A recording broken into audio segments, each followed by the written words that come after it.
Bagamat hindi pa opisyal na nagsisimula ang tag-init, nagbabala na ang Department of Health laban sa mga karaniwang sakit na nakukuha tuwing summer. Yan ang tinutukan ni Lia Manyala. Hindi ka na ba mapakali sa sobrang init ng panahon? Dahil nga sa tindi ng init ngayon, kanya-kanyang paraan na ang mga Pinoy para hindi gaano mainitan. Ito yun, nasiling dito sa mga payong. Saan nagpupunta sa mall? 2 times a day ako maligo. Pero alam nyo ba na kahit ang init-init na, hindi pa raw nagsisimula ang summer season, sabi ng Pag-asa. Hindi pa official na summer dahil meron pa tayo nakikita mga malamig na hangin na gagaling sa bandang China. So inaasahan natin na papasok ang summer or this week or next week. Pero kahit na hindi pa tag-init, nagpaalala na ang Department of Health na panatilihing malinis ang katawan hanggat maaari maligo ng higit 1 beses sa isang araw.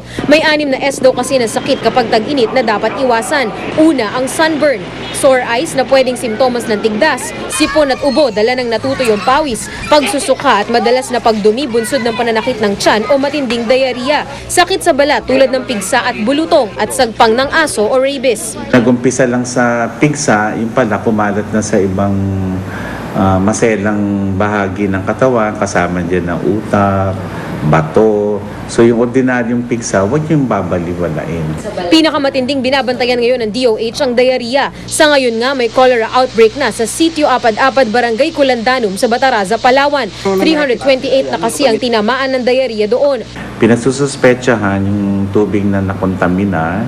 Usong-uso ang diarrhea kapag tag-init dahil sa nagkalat na street food na hilig naman kainin ng marami kapag bakasyon. Ingat din ho sa mga yelo, baka kung saan nyo lang binibili yan.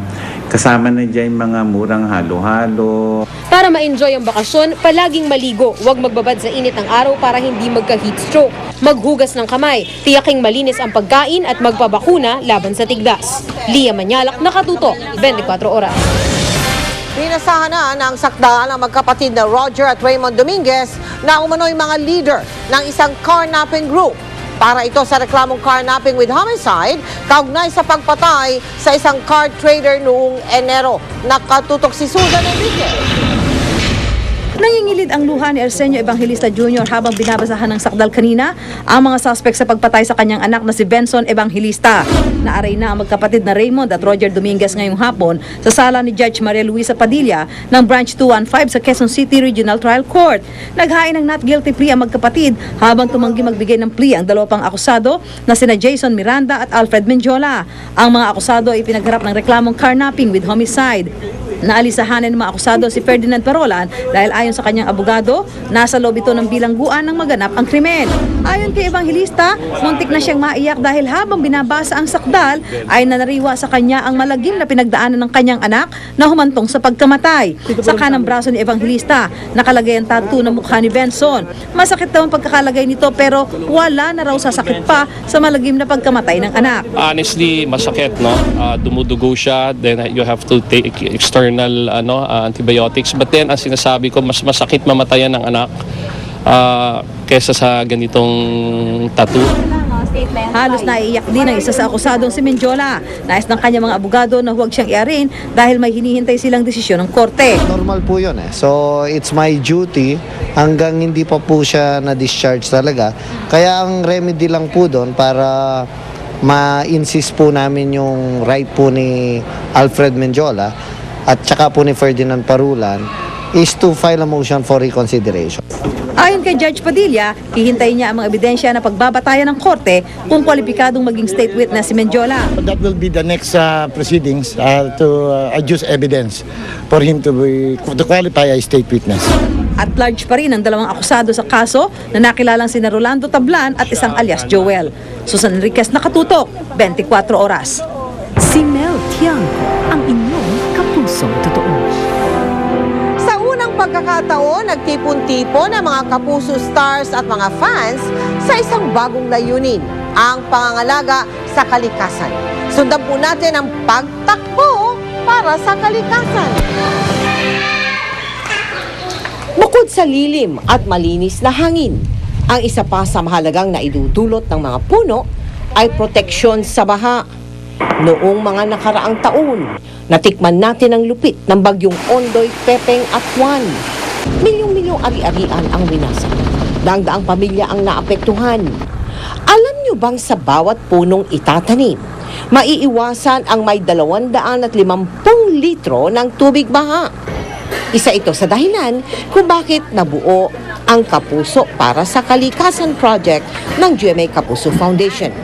Actually, yung talagang pinaka-main activity para sa ganyang project natin yung tree planting. So ginagawa natin sa tuwing inauguration ng mga school building natin. Sa pamagitan ng ganitong project, napipreserve natin o nakakatulong tayo sa environmental protection. Kaya't isang hamon ang pinangunahan ni Captain Barbell, si Richard Gutierrez. Isang hamon na sumubok sa 5,000 kapuso kahapon sa GMA All-Star Kapuso Fun Run. Proceeds ito will go straight to Kapuso Foundation, and may branch na ngayon yung Kapuso Foundation, Kapuso ng Kalikasan. So it will be supporting mga water systems, pati mga tree planting events na mangyayari nationwide with different schools. Kasama ang iba pang mga Kapuso stars tulad ni Iza Calzado, JC Chuseco, TJ Trinidad, Era Madrigal at marami pang iba. Tumakbo sila para makatulong sa Kapuso para sa Kalikasan Project. Super enjoy. Alam mo, malaking bagay itong fa-fun run dito ng Kapuso. Dahil lahat dito, walang pinipili. Mayaman man, mahirap, bata, matanda. Lahat sumasaya dahil sa sports. Ang bawat pagod at pawis, sulit dahil ang katumbas nito ay mga punla na magiging puno sa hinaharap. And I hope that we have helped in our own special way sa Kapuso Foundation, and sana lagi annual na tong mga events na to. Maraming salamat po sa lahat ng dumalo at sumuporta sa GMA All-Star Kapuso Fun Run. Mula sa inyong hakbang, tutubo ang mga puno ng pag-asa para sa mga susunod nating henerasyon. Para naman po sa inyong donations, magsadya sa aming tanggapan. Maaari rin kayo magdeposito sa aming mga bank account o kaya ay mag-log on sa www.kapusofoundation.com. Susunod, binata magtatapos bilang summa cum laude sa UP. Ano kaya ang plano pagka-graduate? Tuloy ang pagtutok dito sa 24 Oras.